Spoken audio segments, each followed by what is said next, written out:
Hello friends, ಎಲ್ಲರಿಗೂ ನಮಸ್ಕಾರ. Gagan cooking ಚಾನಲ್ಗೆ ಸ್ವಾಗತ. ಹೊಸದಾಗಿ ನಮ್ಮ ಚಾನಲ್ ನೋಡ್ತಾ ಇದ್ದರೆ ದಯವಿಟ್ಟು ಈಗಲೇ ಸಬ್ಸ್ಕ್ರೈಬ್ ಆಗಿ. ಬನ್ನಿ, ಇವತ್ತು ತುಂಬ ಟೇಸ್ಟಿಯಾದಂತಹ ಜವಳಿಕಾಯಿ ಪಲ್ಯ ಮಾಡುವುದು ಹೇಗೆ ಅಂತ ನೋಡೋಣ. ಸಿಂಪಲಾಗಿ ಮಾಡ್ಬೋದು. ಇದನ್ನು ಸ್ವಲ್ಪ ಊರುಗಳ ಕಡೆ ಗೋರಿಕಾಯಿ ಅಂತ ಹೇಳ್ತಾರೆ, ಸ್ವಲ್ಪ ಊರುಗಳಲ್ಲಿ ಜವಳಿಕಾಯಿ ಅಂತಾರೆ. ಈಗ ನಾನಿಲ್ಲಿ ಸ್ಟವ್ ಮೇಲೆ ಪಾತ್ರೆ ಇಟ್ಕೊಂಡಿದ್ದೀನಿ. ಪಾತ್ರೆ ಕಾದ ನಂತರ ಇಲ್ಲಿ ನಾನು 4ರಿಂದ 5 ಸ್ಪೂನ್ ಆಗೋಷ್ಟು ಎಣ್ಣೆ ಹಾಕ್ಕೊಳ್ತಾ ಇದ್ದೀನಿ.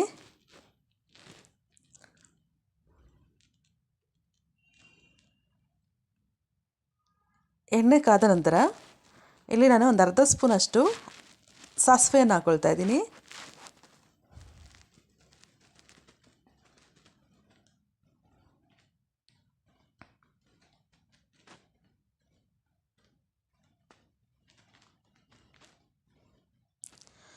ಇಲ್ಲಿ ನಾನು ಒಂದು ಈರುಳ್ಳಿ ಹಾಗೂ ಒಂದು 3 ಹಸಿಮೆಣಸಿನ್ಕಾಯಿನ ಹಾಕ್ಕೊಳ್ತಾ ಇದ್ದೀನಿ.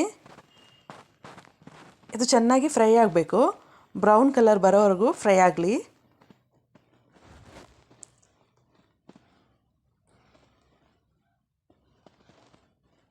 ಹೀಗೆ ಚೆನ್ನಾಗಿ ತಿರುಗಿಸ್ತಾ ಇರಬೇಕು.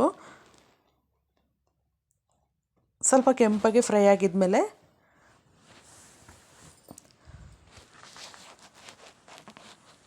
ಈಗ ನಾವು ಜವಳಿಕಾಯಿಯನ್ನು ಚೆನ್ನಾಗಿ ತೊಳೆದಿಟ್ಕೊಂಡಿದ್ದೀವಲ್ಲ, ಜವಳಿಕಾಯಿ ಅಥವಾ ಗೋರಿಕಾಯಿ ಅಂತಾರೆ, ಇದನ್ನು ಚೆನ್ನಾಗಿ ತೊಳೆದಿಟ್ಕೊಂಡಿರೋದನ್ನ ಹಾಕ್ಕೊಳ್ಬೇಕು ಇದಕ್ಕೆ.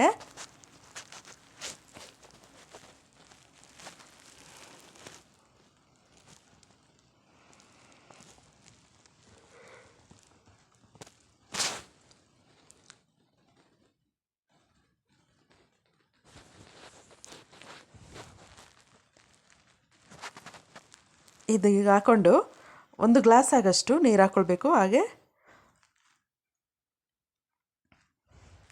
ರುಚಿಗೆ ತಕ್ಕಷ್ಟು ಸ್ವಲ್ಪ ಉಪ್ಪನ್ನು ಹಾಕ್ಕೊಳ್ಬೇಕು.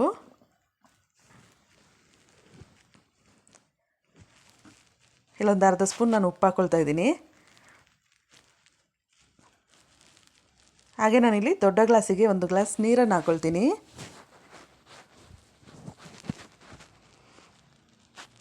ಬೇಯೋದಕ್ಕೆ ನೀರನ್ನು ಹಾಕ್ಕೊಳ್ಬೇಕು. ಇಲ್ಲ ನಾವು ಒಂದ್ಸಲ ಕುಕ್ಕರ್ನಲ್ಲಿ ಹಾಗೆ 1 ವಿಷಲ್ ಕೂಗಿಸ್ಕೊಂಡ್ರೆ ಸಾಕು, ಬೆಂದಿರುತ್ತೆ. ಹಾಗೆ ಒಗ್ಗರಣೆ ಹಾಕ್ಬೋದು. ನಾನಿಲ್ಲಿ ಡೈರೆಕ್ಟ್ ಬೇಯಿಸ್ಕೊಳ್ತಾ ಇದ್ದೀನಿ.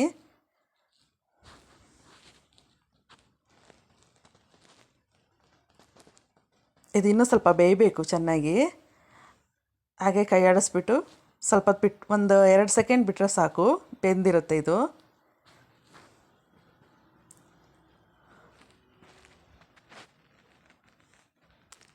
ಈಗ ಚೆನ್ನಾಗಿ ಬೆಂದಿದೆ ಪಲ್ಯ. ಈಗ ನಾನಿಲ್ಲಿ ಒಂದು ಅರ್ಧ ಬೌಲ್ನಷ್ಟು ಕಾಯಿ ತುರಿ ಹಾಕ್ಕೊಳ್ತಾ ಇದ್ದೀನಿ.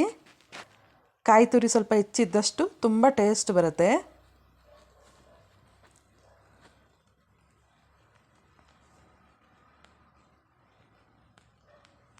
ಕಾಯಿ ತುರಿ ಹಾಕಿದ್ಮೇಲೆ ಹಾಗೆ 1 ಸೆಕೆಂಡು ಹಾಗೆ ಫ್ರೈ ಮಾಡ್ಕೊಳ್ಬೇಕು. ಫ್ರೆಂಡ್ಸ್, ರುಚಿಯಾಗಿರುವ ಜವಳಿಕಾಯಿ ಅಥವಾ ಗೋರಿಕಾಯಿ ಪಲ್ಯ ರೆಡಿಯಾಗಿದೆ. ತುಂಬ ಟೇಸ್ಟಿಯಾಗಿರುತ್ತೆ ಫ್ರೆಂಡ್ಸ್. ಒಮ್ಮೆ ನೀವು ಕೂಡ ಈ ವಿಡಿಯೋ ನೋಡಿದ ಮೇಲೆ ಟ್ರೈ ಮಾಡಿ ನೋಡಿ. ಸಿಂಪಲಾಗಿಯೂ ಇರುತ್ತೆ, ತುಂಬ ಟೇಸ್ಟಿಯಾಗಿಯೂ ಇರುತ್ತೆ. ಫ್ರೆಂಡ್ಸ್, ಯಾರೆಲ್ಲ ನನ್ನ ಚಾನಲ್ ಹೊಸದಾಗಿ ನೋಡ್ತಾ ಇದ್ದೀರಾ ದಯವಿಟ್ಟು ಸಬ್ಸ್ಕ್ರೈಬ್ ಆಗಿ. ಹಾಗೆ ನನ್ನ ವಿಡಿಯೋನ ಲೈಕ್ ಮಾಡಿ, ಶೇರ್ ಮಾಡಿ. Thank you friends.